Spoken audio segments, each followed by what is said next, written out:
మనం 54% మంది బీసీ బిడ్డలం ఉన్నామని గొప్పగా చెప్పుకుంటాం. ఎలక్షన్స్ వచ్చే సమయం మాత్రం జెండాలు పడతాం. జెండాలన్నీ ఈసారి పక్కన పెడదాం. బీసీ బిడ్డలను మనం గెలిపించుకుందాం. పార్టీలకు అతీతంగా మన యొక్క సబ్బండ వర్గాల గొంతు అయి వినిపించే నేతలను మనం పార్లమెంట్ కి పంపించుకుందాం.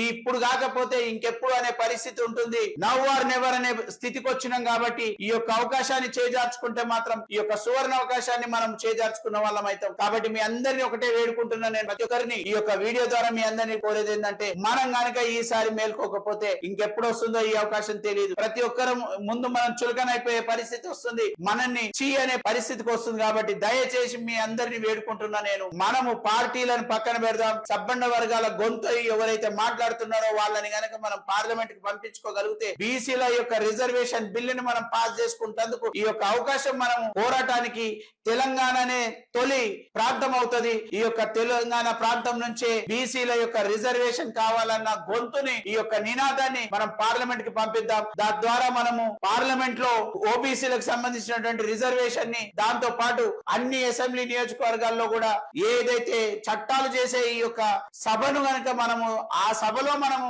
రిజర్వేషన్స్ ప్రకారంగా మనం ఉంటే మనకు రావాల్సినటువంటి న్యాయమైనటువంటి హక్కులు వస్తాయని